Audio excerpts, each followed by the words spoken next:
Bonjour tout le monde, salut Sarah. Salut Samuel, ou plutôt devrais-je dire Guten Tag. Bienvenue dans ce nouveau Journal des jeunes. Au sommaire de ce journal, une journée en Allemagne ponctuée par la visite du média allemand SR. Des membres de notre équipe ont eu l'opportunité d'interviewer une journaliste et un technicien. Notre conférence de rédaction nous a permis de mettre en commun nos connaissances sur les différences franco-allemandes. Dans cette émission, nous aurons une météo transfrontalière présentée par Zoé et un jeu pour tester vos connaissances. Notre semaine a commencé par une conférence de rédaction sur les différences franco-allemandes que nous vous présentons.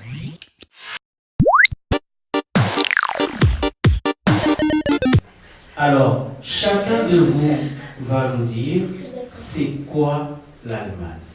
L'Allemagne, c'est une culture, une éducation différente. Déjà, rien qu'en regardant leur gouvernement, enfin leur façon de faire de politique, déjà eux ils ont une chancelière, alors que nous on a un président, donc ça c'est différent. Ils aiment bien manger gras, très gras.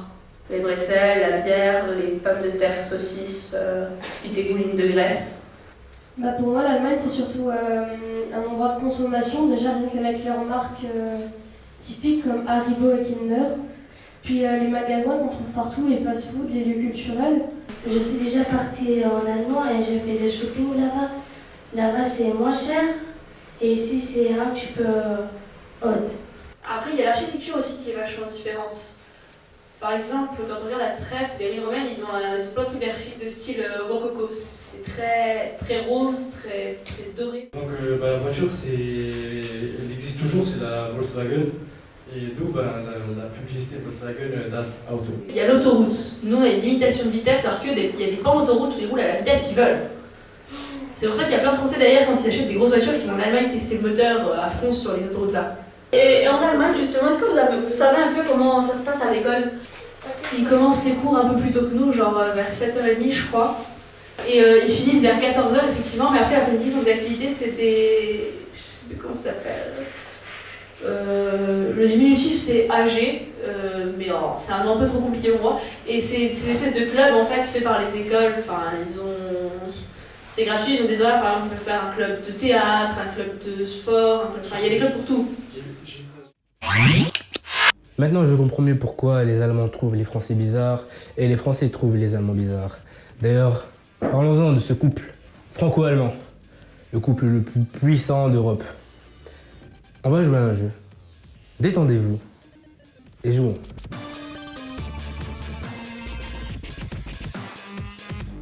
D'après vous, dans quel pays sommes-nous ?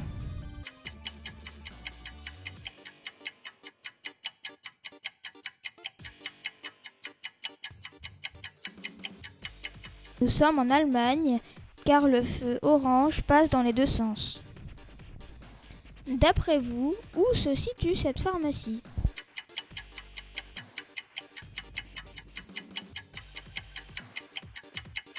Cette pharmacie se situe en Allemagne, car en France, il y a une croix verte et non un rouge. Tiens, sommes-nous déjà en France ?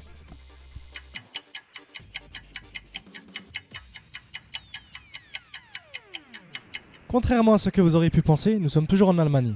En Allemagne, il peut y avoir des brasseries françaises. Dans quel pays a-t-on ce moyen de transport ?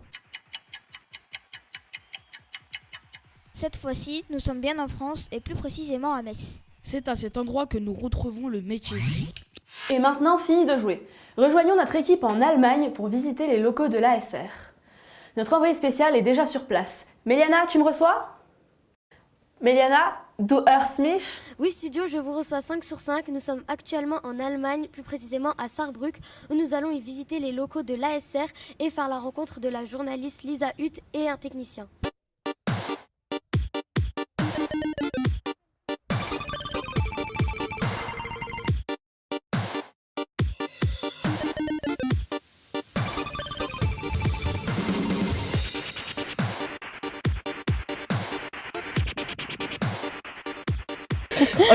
On a des cerfs, des biches, plein d'animaux dans cette forêt.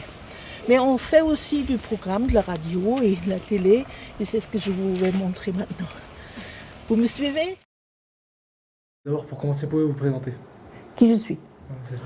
Je suis Lisa Hout, je suis de la radio sarroise, je travaille comme reporter, comme rédactrice.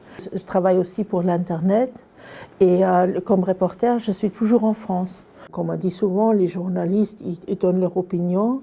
Non, ce n'est pas le cas.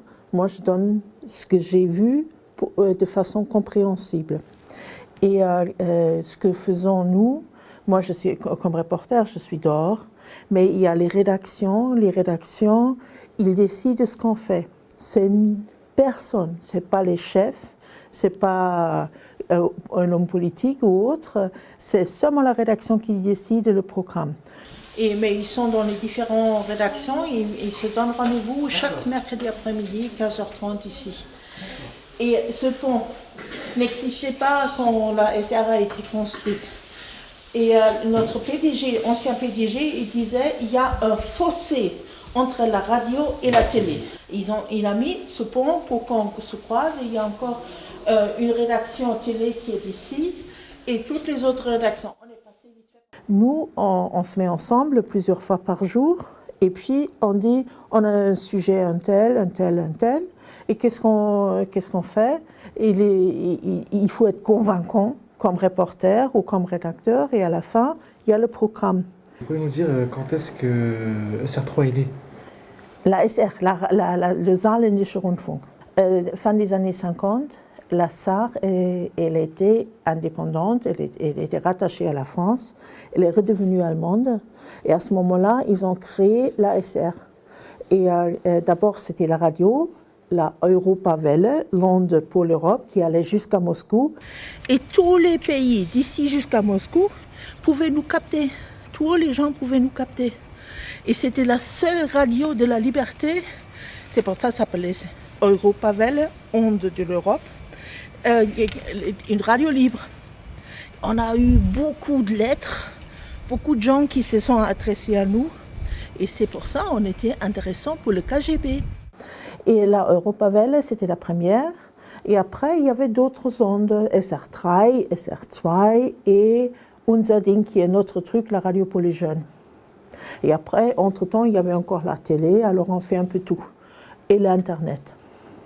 Alors, la SR, la petite SR, est responsable pour le Tour de France, pour toute l'Allemagne. Tout ce qui est diffusé en Allemagne vient de nous. Et c'est pour ça que nous avons des reporters, un studio à nous, nous avons tout. On est vraiment équipés pour diffuser partout en Allemagne. Pourquoi s'appelle-t-elle ainsi? Pourquoi SR? Oui. C'est au fait le Saarland, c'est le Land. Ça fait, nous avons des Bundesländer, les Länder en Allemagne, et le Saarland, c'est notre pays fédéral. Et c'est le Rundfunk, ça veut dire radio et télé. Parce que nous, on fait chez nous radio et télé. Et Saarländischer, c'est l'adjectif. Saarland, Saarländischer Rundfunk. Voilà. C'est une chaîne publique ou privée? On est public, mais il y a une redevance et nous sommes payés par nos auditeurs et spectateurs. Alors tout ce qu'on doit, c'est à nos auditeurs et spectateurs et rien à l'État. Eux, ils n'ont rien à faire avec nous. Nous, on est complètement libres ici. C'est vraiment libre. Je travaille depuis 30 ans ici et jamais personne ne nous a dit ce qu'il faut faire de la politique. Jamais. J'ai jamais vécu ça. Quel programme propose ce média? C'est une onde pop où on fait tout ce qui est musique nouvelle. On fait l'onde pour les jeunes où on fait quelque chose qui est encore plus nouveau, ce qui est plus intéressant pour les jeunes, parce que les jeunes ne s'intéressent pas toujours pour la même musique. Et puis il y a l'onde oldie et chansons françaises, allemandes, espagnoles, anglaises. Et puis SR2 Kulturradio, c'est la musique classique, la musique jazz et tout ça. Et puis Antenne Saar, là on fait un peu tout, surtout le franco-allemand. Et puis à la télé, on a JT comme vous l'avez, où on explique tout ce qui se passe en Sarre et de l'autre côté de la frontière, parce que nous on a toujours le regard en France.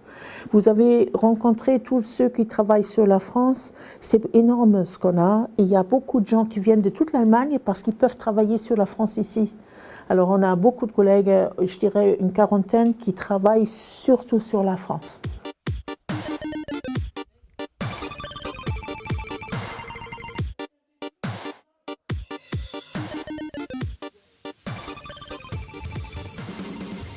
Votre avis sur le média français et allemand, les différences qu'il y a, tout ce que vous avez remarqué? C'est très vaste ce sujet. On fait des coopérations avec France Bleu Lorraine Nord, on fait des coopérations avec France Bleu Alsace et avec France 3, parce qu'eux, ils sont publics aussi et on fait des échanges. Et c'est beaucoup plus petit que chez nous, d'abord parce que c'est et la radio ou la télé, et ils ne sont pas ensemble comme nous. Et en plus, il y a moins d'effectifs qu'ici, parce qu'ici, il y a quand même 500 personnes qui y travaillent. Et alors, on fait des échanges, mais pour eux, c'est plus difficile parce qu'ils n'ont pas autant de personnes pour faire tout ça. On arrive toujours à coopérer par rapport à la musique, par rapport à des informations. On envoie des informations par MP3. Et on veut toujours travailler avec les confrères et les consoeurs français parce que c'est énormément important. La France et l'Allemagne, ce sont les deux pays les plus puissants, les plus importants de l'Europe. Et si eux, ils n'arrivent pas à travailler ensemble, comment ils veulent faire les autres? Alors c'est ultra important que nous, on le fasse. Donc, merci beaucoup d'avoir répondu à mes questions. C'était un plaisir. Merci.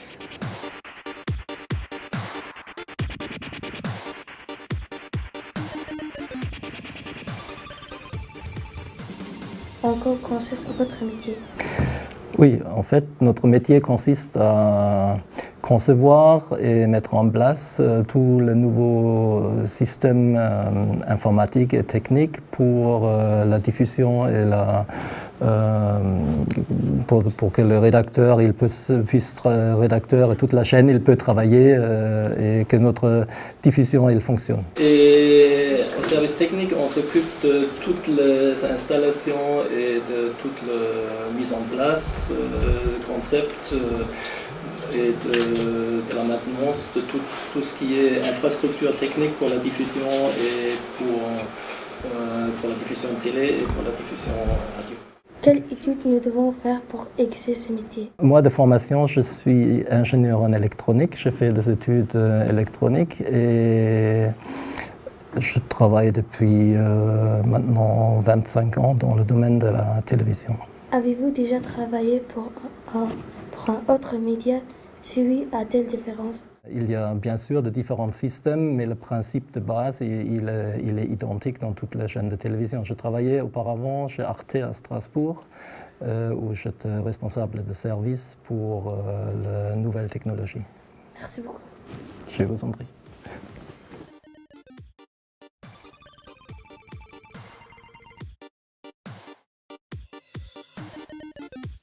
C'est ainsi que s'achève la visite des locaux de l'ASR. Maintenant, studio à vous l'antenne.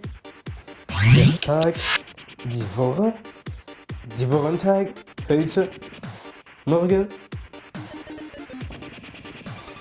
Et ben l'allemand, c'est pas du tout ma tasse de thé. Merci de nous avoir suivis, c'était le journal des jeunes. Nous nous retrouvons très bientôt pour une prochaine édition. Et tout de suite, notre météo transfrontalière présentée par notre Miss Météo Zoé. À la prochaine. Nein, auf Wiedersehen. Oh, auf Wiedersehen. Bonjour à tous, bienvenue sur notre météo transfrontalière. De ce côté, grêle de Quiche-Lorraine.